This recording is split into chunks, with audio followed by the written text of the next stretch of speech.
اعوذ باللہ من الشیطان الرجیم بسم اللہ الرحمن الرحیم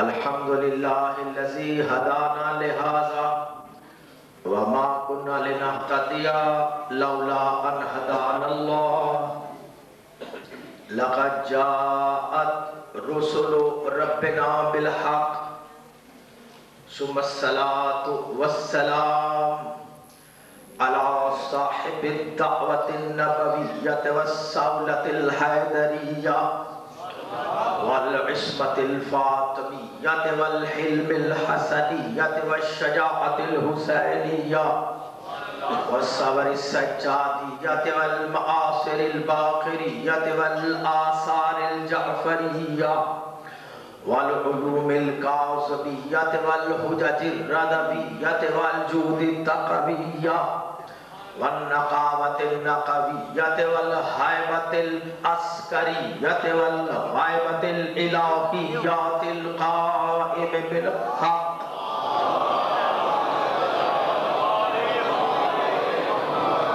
ولعنة الله على أعدائهم أجمعين من يومنا هذا إلى يوم الدين أما بعد فقد قال الله سبحانه وتعالى في كتابه المبين بسم الله الرحمن الرحيم وأنذر عشيرتك الأقربين صلوات پڑھ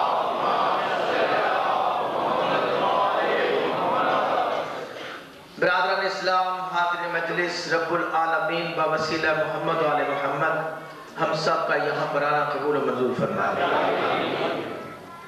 جاگتے ذہنوں کی نظر گفتگو ہے حقیقت اسلام دعوت ذو العشیرہ سے لے کر حسین پاک کی کربلائے معلیٰ تک اس عنوان کے تحت آج ہماری دوسری نشست ہے ایک طالب علم کی حیثیت سے آپ کی فکر و عقیدت کی بارگاہ میں ذمہ داری کے ساتھ گواہی دیتے ہوئے میں یہ سمجھا ہوں کہ حقیقت اسلام کو ہر دور میں چھپایا گیا لوگ غافل ہیں معاشرتی مسائل ہیں اتنا کچھ کرنے والا ہے کہ سوچنے کا وقت نہیں ہر دور میں کنسلٹنسی ہے سپیشلائزیشن ہے عہدے بانٹے جاتے ہیں ذمہ داریاں لگا دی جاتے ہیں کوئی کچھ کرے کوئی کپڑے بنائے کوئی جوتے بنائے سوسائٹی کی جو ہے جاب ڈسٹریبیوشن اور اسی سوشل ڈسٹریبیوشن نے اسلام کو ایسے لوگوں کے پاس وہ رکھ دیا ان کے حصار میں رہتے ہوئے کہ جس سے باقی معاشرہ حقیقت اسلام سے نادانستہ یا دانستہ غافل ہوتا چلا گیا جاگتے ذہنوں کی نظر گفتگو میری گفتگو کا مقصد کسی کی توہین نہیں ہے میں تو صرف قرآن اور حدیث پر نظر رکھ کر حقائق آپ کے سامنے جمع کر دیتا ہوں اگر حقیقت نہیں ہے تو آپ اس پر سوال قائم کر سکتے ہیں اس پورے گلوب میں جہاں پر ہماری آواز جا رہی ہے جو دین حق چھپائے بیٹھا ہے وہ ہمیں دکھا کیوں نہیں دیتا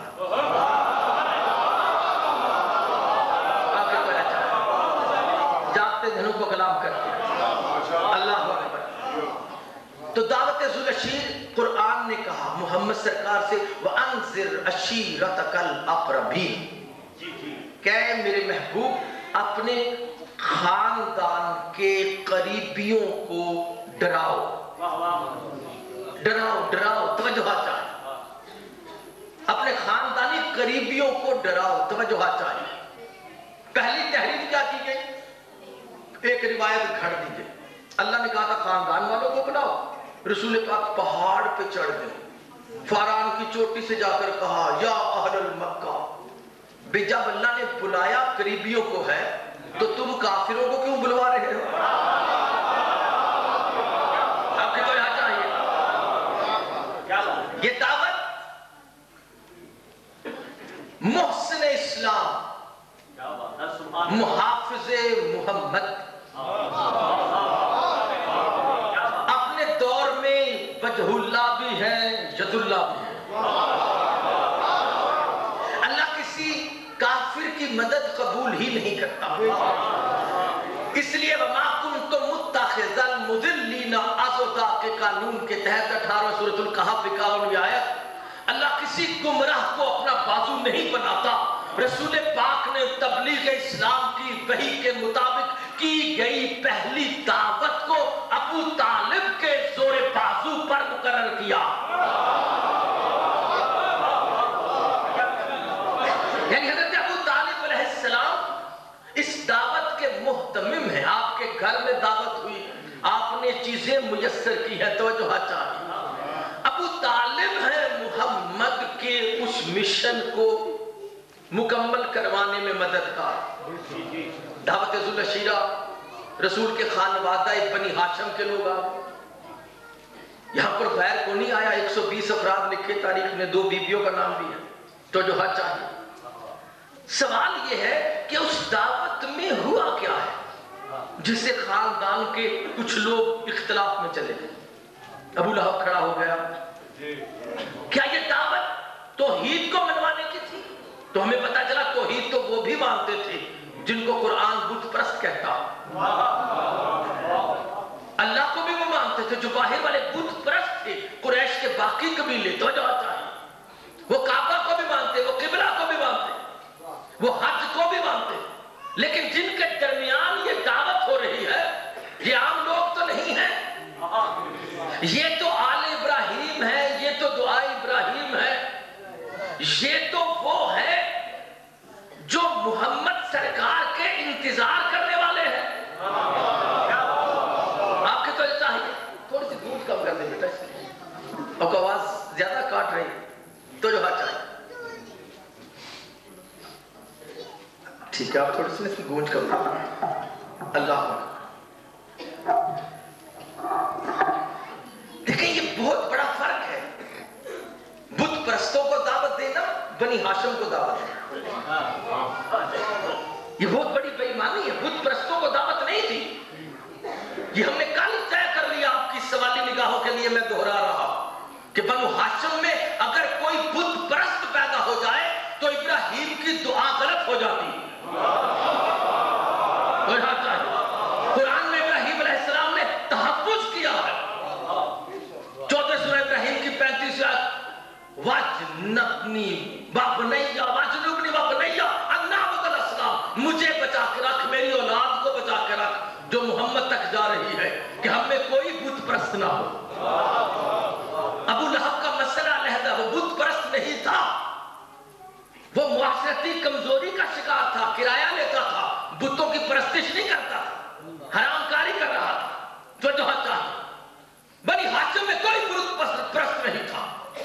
تو وہاں پر جو دعوت دی رسول نے تو بنی ہاشم سے کیا کہا کہ تم کلمہ پڑھو. یہ کلمہ پڑھانے کی دعوت تھی. جس پر ابو لہب نے کہا کہ میں نے کلمہ نہیں پڑھنا, جس پر آپ نے حضرت ابو طالب پر الزام لگا دیا کہ وہ کلمہ نہیں پڑھتے تھے. بے شمار ہے تمہاری سوچ پر. ارے جس کو کلمہ نہ پڑھنا آتا ہو نکاح کیسے پڑھائے گا؟ چاہیے جاگتے ذہنوں کا نام کرتے. یہ بنی ہاشم جاگتے ذہنوں کو کلام کرتے.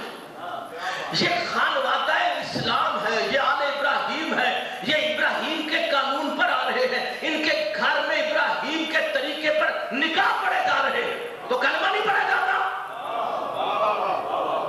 یہ کیا ان سے رسالت منوائی جا رہی ہے محمد کی؟ گھبرائے لوگ سے کلام نہیں. کہ رسول نے اس لیے بلایا تھا کہ میں تمہیں اپنے رسالت کو منواؤں. اچھا, آپ کو نصرانیوں کے پادری, آپ کو مدینہ کے کچھ قبیلے, آپ کو عرب میں مختلف خاندان نظر آ گئے محمد کا انتظار کرتے, اور جو پورا گھر بیٹھا تھا درود پڑھتے ہوئے.